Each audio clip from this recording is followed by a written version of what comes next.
Okay, welcome. Think of this as our one-on-one tutoring session, just you and me. We are going to tackle the IELTS writing test together, and my entire goal is to give you the confidence and the strategies you need to walk into that exam room and walk out with a score you're really proud of. So, are you ready? I bet you are. And here's the first thing you need to know. The IELTS isn't just about how good your English is. It's a test of strategy. And that's actually great news, because strategy is something anyone can learn. We're going to build your winning strategy right now, so you can seriously aim for a band 8, or maybe even higher. So here's our lesson plan for today. First, we'll get the basic layout of the test.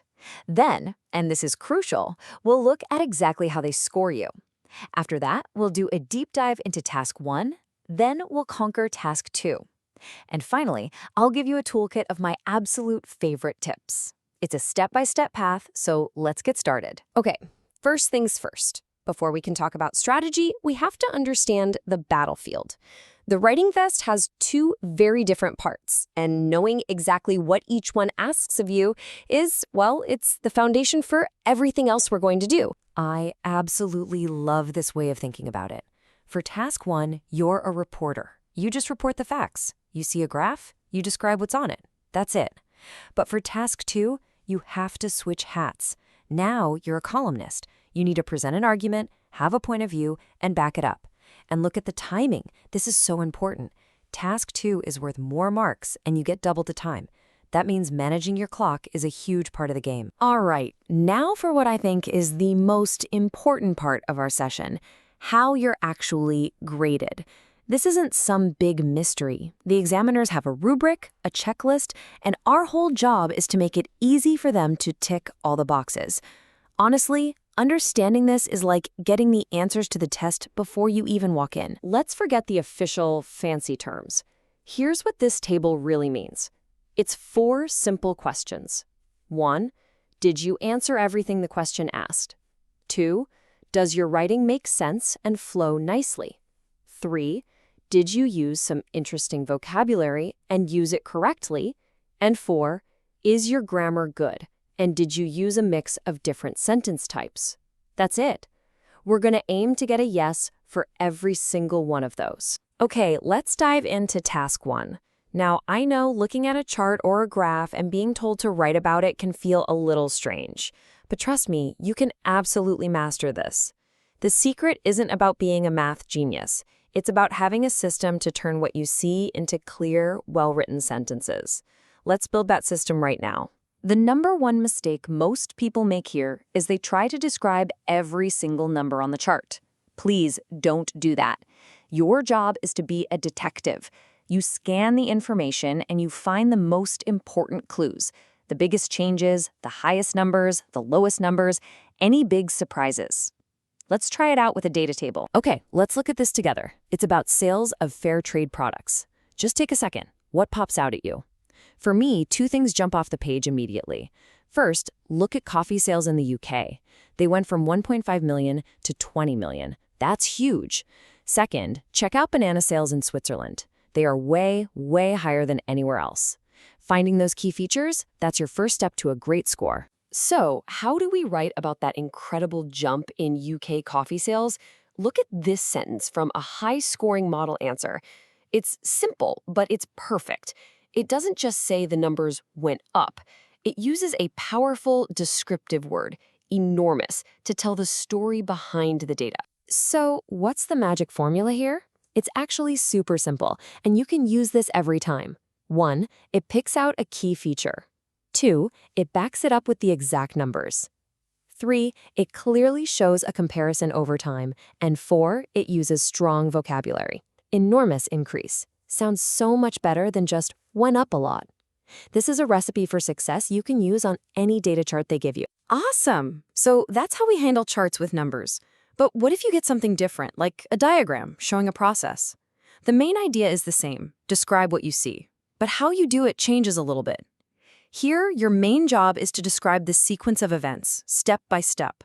Let's use the life cycle of a salmon as an example. For any process diagram, your best friends are going to be sequencing words. Words like first, next, then, after that, and finally. You just walk the examiner through the steps. You could say, first, the cycle begins with eggs in the upper river. Then, next, after about 5 to 6 months, these eggs hatch, and so on. See? Those little words create a perfect, logical story that's super easy to follow. Okay, let's switch gears and move on to the main event. Writing task 2, the essay. This is where you really get to shine and show off your thinking. It might feel like the hardest part because it's worth more marks, but I'm going to let you in on a little secret.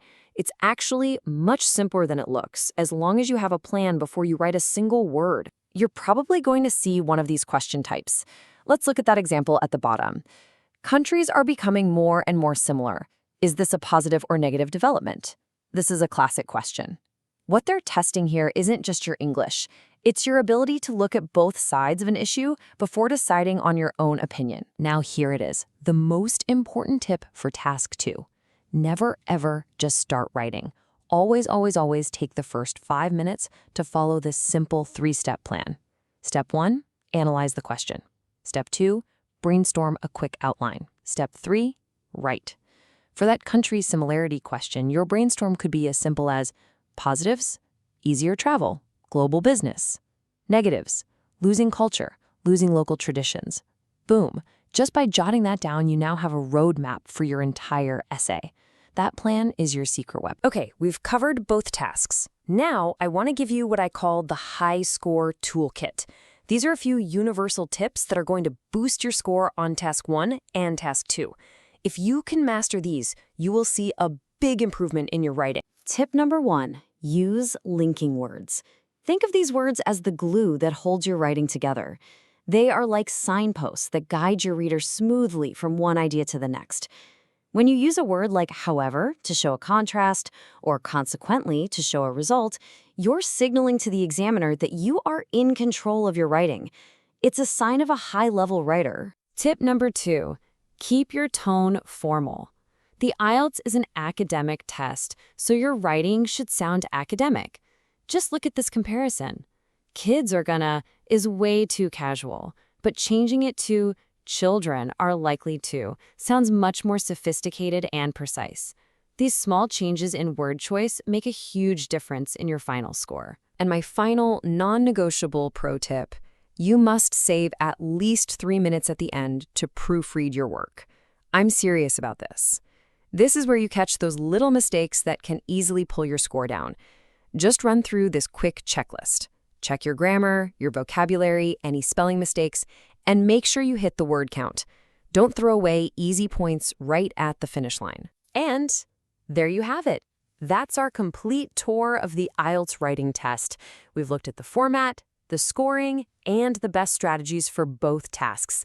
The next step is all about shifting from just learning this stuff to actually doing it. You are now fully equipped. You know what the examiners want to see. You have the tools for any chart or essay they can throw at you. You have the strategies to manage your time effectively. The only thing left, and it's the most important thing of all, is practice. Practice is what makes these strategies feel natural and automatic. It's what builds real, unshakable confidence. So, I'll leave you with this one final question. What's the first topic you're going to practice writing about today? Don't wait. Find a practice question, set a timer for 20 minutes or 40 minutes, and just do it. Use the planning steps, use the toolkit. Your path to that Band-Aid you want starts right now, with your very next piece of writing. You've got this.